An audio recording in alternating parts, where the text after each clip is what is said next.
Hi Hi. guys. Hello. Hi. We're excited to be back. You can tell. It's been a minute. It's been forever, actually. But we're excited to be back. And on this episode, we're actually talking about why we've been gone. Yeah. So, what are we talking about today? Pregnancy. Yes. Pregnancy. We're going to be talking about how pregnancy affected our lives. Yes. Decisions we had to make, and how those decisions affected our lives together. Yes. So That's what it's about. and how we handled it. Of course. So let's start from the beginning. When we found out we were pregnant. So I think we're going to post the video. Yes, I'm gonna post the video. Right. So we'll just put it up and show you, like, you watch it. So It's not the most beautiful video in the world because honestly, it wasn't the perfect time. We're going through a lot of changes. yes. We're just We're new, it was the pretty, entire of course, concept called marriage. Of course, if you calculate it, you figured out like It was how almost happened. immediately. It was almost My like baby is a immediate. Mauritius baby. She's a honeymoon baby. Are you sure it's Mauritius? Yeah, I baby? think it's Mauritius. Okay. It's Mauritius. So this was right after coming back from honeymoon. We're still pretty early.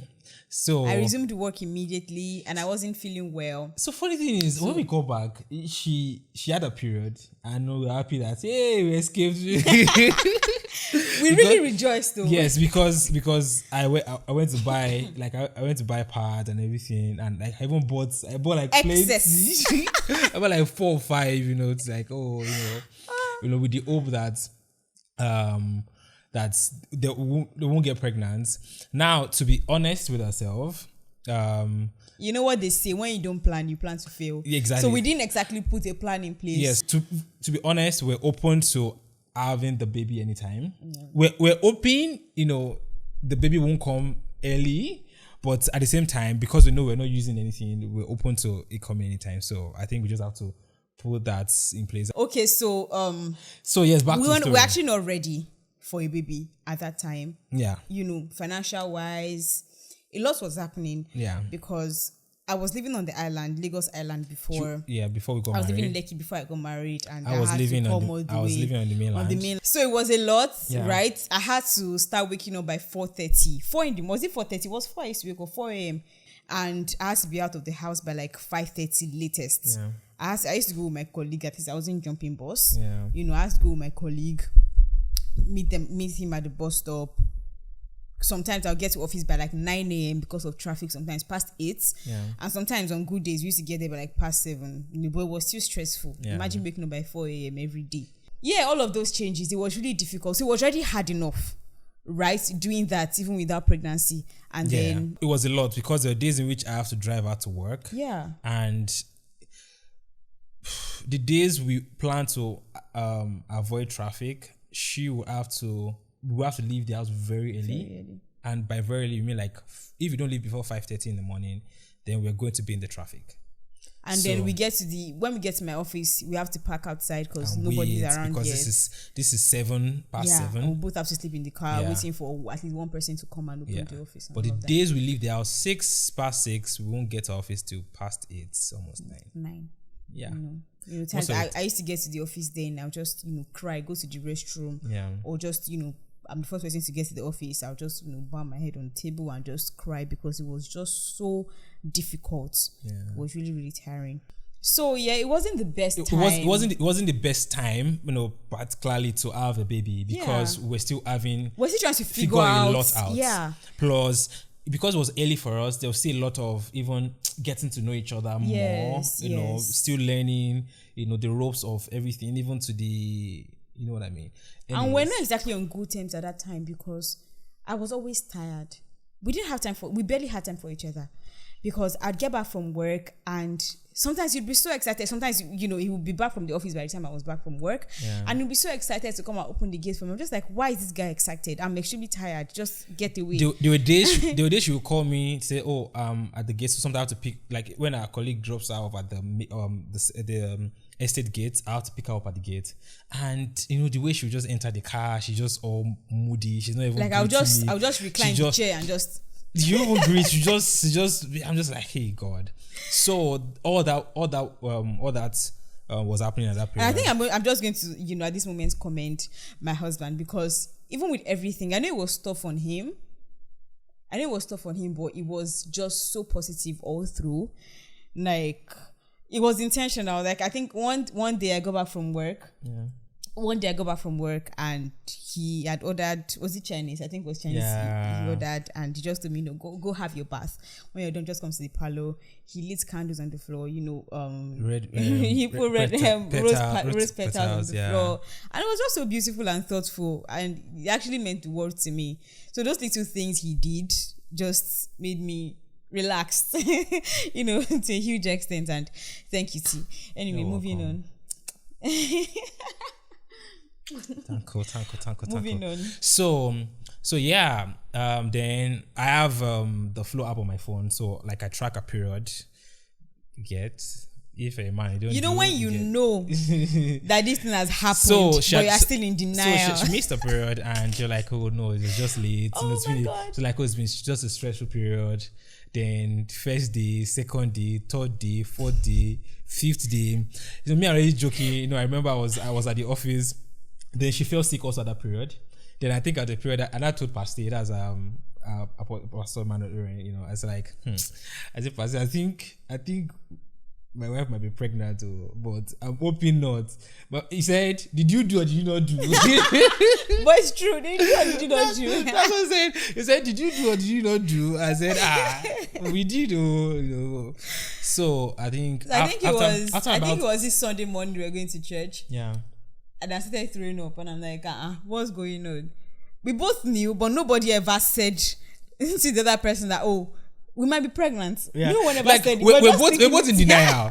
We're both in denial. So we didn't say it to each other. We were saying it to other people. We didn't say it to each other.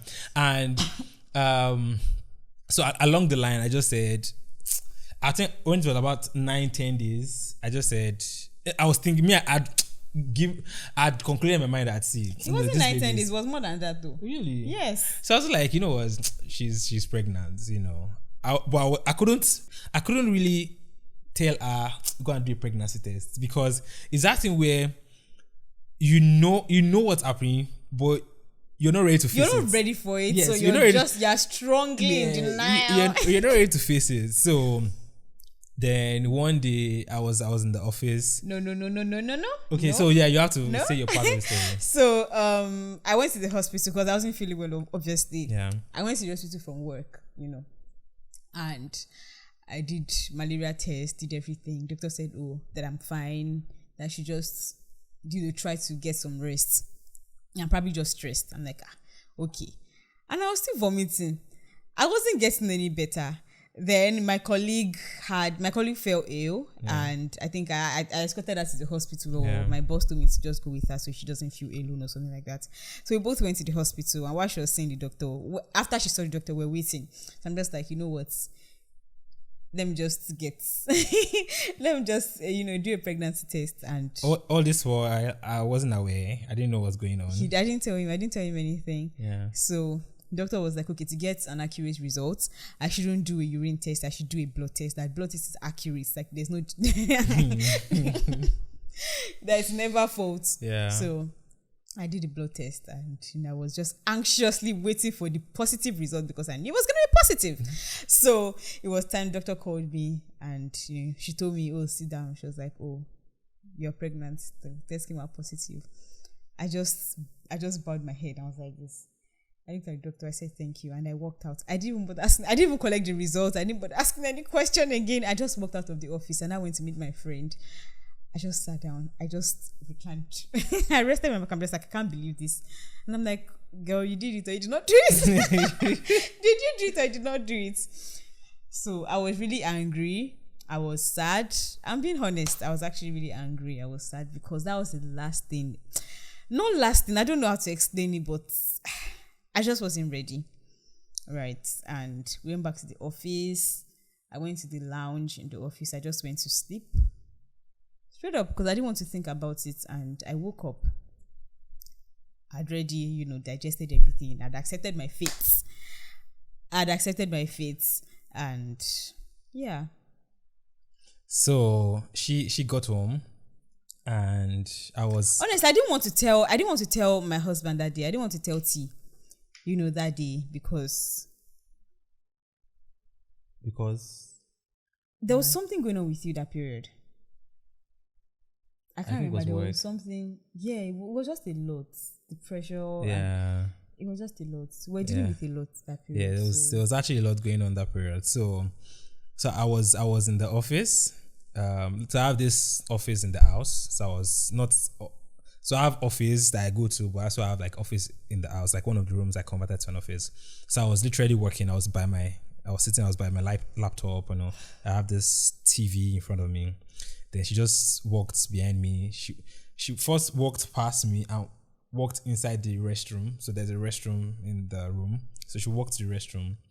Then I sat on the couch. Then she sat on the couch. I think I was asking how your day. Yeah, she sat behind me. Then she just walked. She just dropped the paper. She just dropped the paper on my like on the desk in front of me. Then and I saw her holding a phone. So I just knew. Of course, I'm a smart guy. I saw she dropped the paper. She was holding the phone, so I just figured it out. And I said, "Please feel free to judge me. I know I could have done better, but honestly, I just said, in the mood. I just said you better react well." But he still didn't react well. The thing about T is when something is wrong with him, you just glare. Yeah. I was not really in the good state. So when I saw it, I was like, "Wow, you're pregnant." I think I stood up, hugged you or something. Yeah. So I was supposed to do pregnancy tests. Oh my god. It's happening. Oh my god. So yes, that was the journey to reality. Yeah, to Bella. Yes, to Bella. All right. Yeah. So having said that, let's talk about how it affected us. Like I said, having to move from the island to the mainland and waking up early and doing all of that, it was stressful for me, even without pregnancy, and then getting pregnant, throwing up. My first trimester was, in fact, throughout my pregnancy was a lot. Yeah. If it wasn't a lot, it would have been here, right? Yeah. But it was really tough, and going to work made it worse. So I was throwing up every single 11 times. There was a period she I actually fell sick. She was in the hospital for about 5 days. Yeah, 5 days. Yeah. Almost a week. Yeah. Because my blood pressure was low. I was losing weight. She couldn't keep anything in, so she has to just be even water. I was throwing up water. Yeah. So there's this thing where and I think we'll talk more about it. When people get pregnant, everybody has an opinion or like an advice for them. Oh, we'll get to that point. Don't worry, we'll get to that point now. Right. Not even now. So I was throwing up constantly. I was sick. I wasn't myself at all. I couldn't even function at home. I couldn't function at work. Yeah. So I think my office eventually even gave me leave. They're like, see, just go home, just take some time off. Yeah. And I had to choose. Eventually, I had to choose between work, money, and my baby and my health. Yeah. Right? Because if I'd continued that way, I don't think I probably would have had a miscarriage, and I'm not even capping. Yeah, because it was a lot of stress. Yeah, it was a lot. It was a lot of stress. Lagos traffic. My colleague, used to wind up. Come rain, come sunshine. You will inhale it. I had cough at some point in time, so I just had to. So it was even like a comfortable ride? Yeah, and then we needed the money. Right at that point in time, we needed the money. So I'm just like, girl, what are you going to do? So I encouraged that. So we just sat down. I called my mom, spoke to my dad about it. I basically talked to people. I talked to my sister. I talked to people around me. Like, okay, is this a good move? And I think we eventually came to the conclusion that this is. So she had to leave her job, but because she had to leave her job, it means there's and already from the background of where we were financially, we're just getting off from wedding. We're still going to make a video about wedding planning and finance and everything. So so coming off from that, we're still trying to get stability from wedding and all that. Now having to leave a job, meaning the whole burden was on me. So now I have to double up. And what that meant was I had to take some extra side gigs to just cover some. And it was a lot. It was a lot on him, right? I felt for him I actually felt for him at some point in time. Yeah. Then that now also pushed me to finish my book. Yeah, exactly. Yeah. Yes, So, that was a huge contributing so factor. that pushed me to. I started writing the book, before. I started writing the book maybe maybe a week or a month before we got married. I started writing my book, I think February or so. So now that pushed me to really finish it, because I know that this is not only going to bless lives, it's going to put money in our pockets. So yeah. Right, and I remember. So so that's how it affected us, career wise. She had to leave her job. I had to also. So now next. What next? Intimacy. So let's talk about intimacy. By intimacy, you know what I'm talking about. Sex. So our sex life was good. Getting pregnant before we found out, I think it was still good, apart from when she fell sick. I started falling sick. I was vomiting constantly. And of course, when someone is sick, you just want to just cuddle and just comfort them. Exactly. Last thing on your mind was sex. So, but the long story short is our sex life just went like this. I think all through the second trimester, we barely had sex at all. Yeah. The pregnancy was rough. Yeah. So our sex because life, I was sick. It wasn't even because she's pregnant.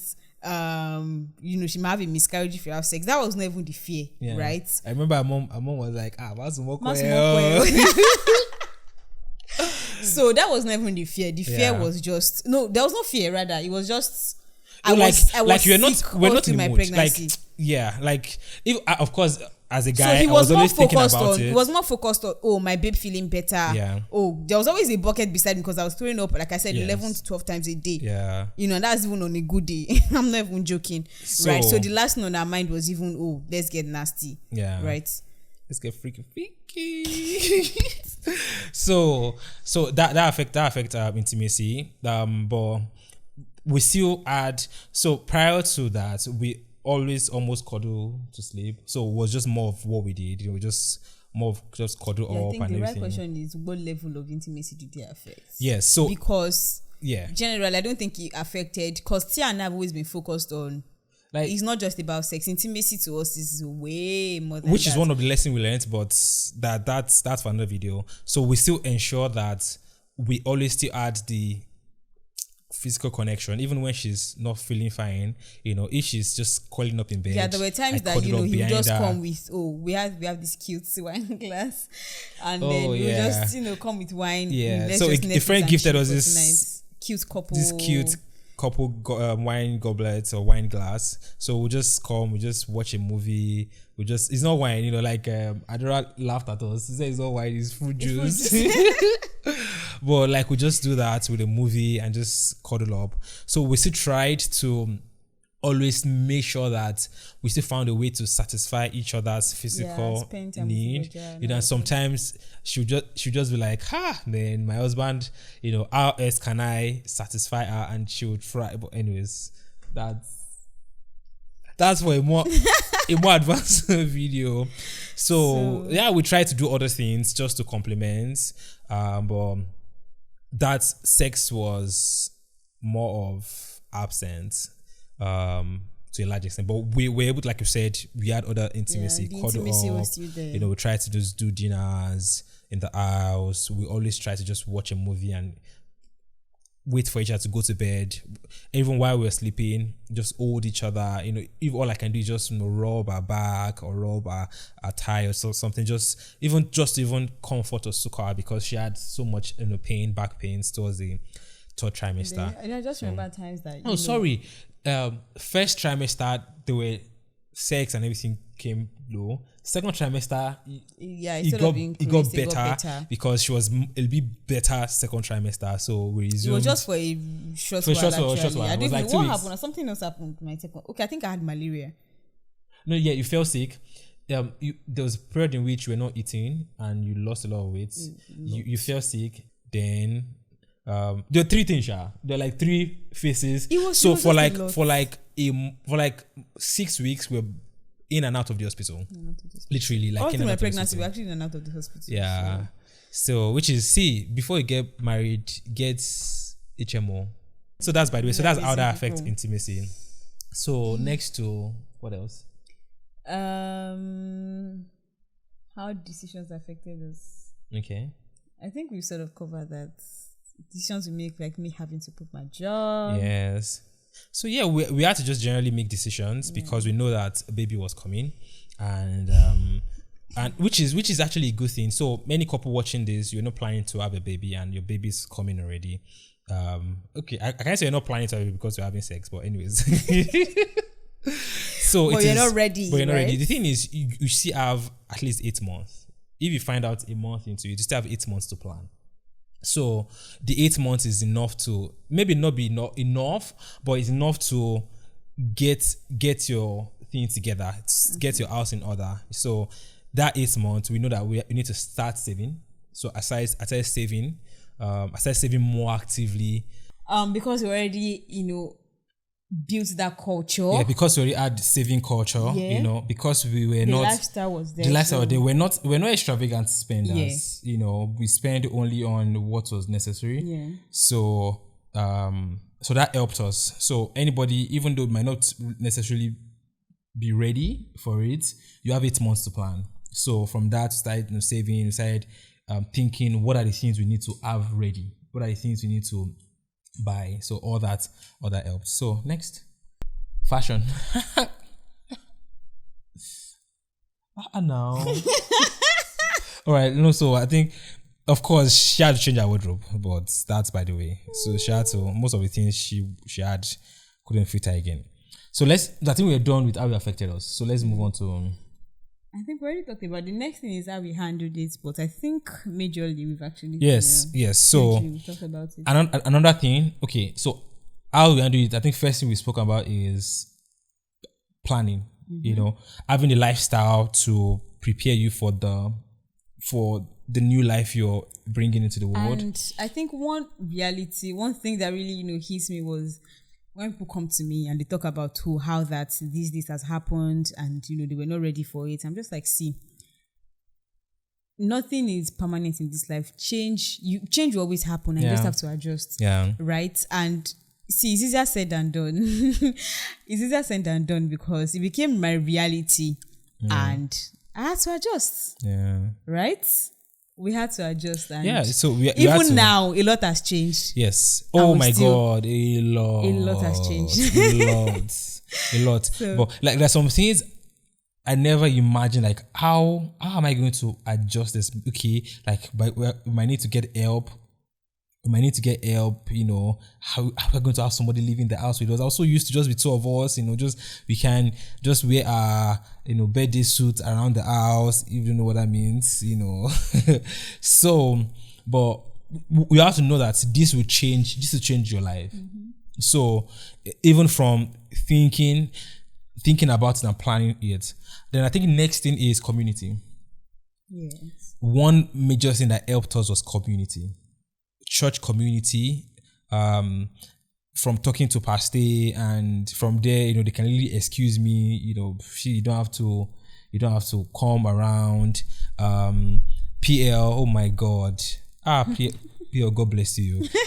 At some point, I feel like PL was pregnant with us. Because I remember one time, PT told me, said that like you pack. I think I was asking after PL. I think I'd not seen her in a while. Yeah. So I was just like, I think we should go and see PL. This is that. I think I should go and visit her. Yeah. And you made a statement. He was in front of that supermarket. Mm-hmm. I can't remember the name, Grand or something. And then PT was like, we'll just carry a load and move to. No. PL was, she would just call, how are you? Do you need anything? She would come around. Mm-hmm. There was a period that she wasn't eating, and I think I had to travel with Pastor or something. Yeah. Then I had to go sleep over. She had to go sleep over, and PL made sure she ate. PL had called me and said, okay, what are the things she likes to eat? I think at that time I was eating bread because it made me feel less nauseous. Yeah, what are the things she likes to eat? What should she get ready for her? So we had community, church, family, were of great support. That's another thing that will help you. If you're used to being alone, before you marry, have friends, but even just having people around. I remember our friend. Oh yeah, my friends came My over. friends would Like come she over. actually cooked. They cooked and brought everything. You know, there was a period that a friend just called. What do you need? I just said, see, just yes. You know, this happened when I had my friend. You know, PK said, you know, just called somebody. Said, see, list PK everything. Stocked up Like yes, like you stock at freezer. You know, make so what it says anything peppery. You know, pepper soup, stew, vegetable, even cook like literally. All I gave were just options. Like okay, just pick one. But PK did everything. You know, literally stocked our freezer. Our friend Simi, you know, cooked and you know sent. Sometimes some of my friends just order for food. What are the things you like to eat? What are you craving? So we had community. You know, we had community that helped a great deal. The days in which I probably had to travel or something, she had people to stay with her. So I think that's one thing that will also help with community was huge. Yeah, and then one thing I realized one thing about me is I like being myself. When I'm in the house, I want to be alone. I want to be myself. I'm not really the visitor type. But I noticed when I was pregnant, having people, although I dreaded it, oh my God, right? Because I just wanted to be comfortable. Wearing clothes was just punishment from when I was pregnant. So I just wanted to just be me in the house, right? And I dreaded having visitors. But I realized, you know, having people over helps me a lot. Yes. I noticed that when our friends or when people come around, she's more cheerful, she's more active. I was so surprised. Like so I had this like girls hangout. I had, you know, a few of my friends over and I was so surprised at how active I was. I still watch the videos. I'm just like, I remember how weak I was that morning. And I noticed that. So, you know, I always just want to just have, you know, people that she was comfortable around. So I think another person that actually really did that, you know, that came often was Pastor Jaja. Yes. Such an amazing person. Such an amazing friend. Were also huge blessing. Like I think they came to Lagos. It was just right in time and you know, I'm not even want to make friends easily, right? But I just clicked with Pastor Jaja and she made me just comfortable. She made me very comfortable around her. You know, give me pregnancy tips, what to do, what not to do. Yes, another thing is having this is tricky, but let me put it in a very good way. Having people that are experienced but not so forceful or finite in their ideologies. So for Pastor Jaja, for instance, you know, she has had a baby already. So she was able to, most of the things she was going through, she could say, oh, I'm feeling like this, oh, that's normal, or use this, but not in a forceful way. So we had people that felt or thought that this is, you know, there was a period in which someone say, oh, she was just throwing up around the clock. Say, no, there's a window in which you can keep down food, you know, eat at that period. And there was literally no window. Like, because you had that, doesn't mean I do too. Yeah. Right? Yeah. So most of the time, like one thing we've learned is every pregnancy is different. Yes. So take the advice, try them out, but if they don't work for you, move on. Like it's okay to say, oh yeah, I went through this as well, and this was what I did. You know, you can try it out as well. But if it doesn't work out, it's fine. Just don't try to be so forceful because I remember ending the call on that person. Because why are you frustrating me?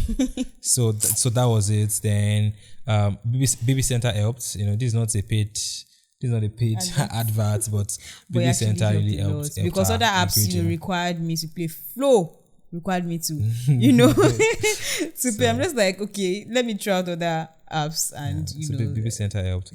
So anyway, so that's of information. That's that. Thank you for watching this. Thank you for sticking with us. Thank you so much. I'm actually excited to be back. Yeah.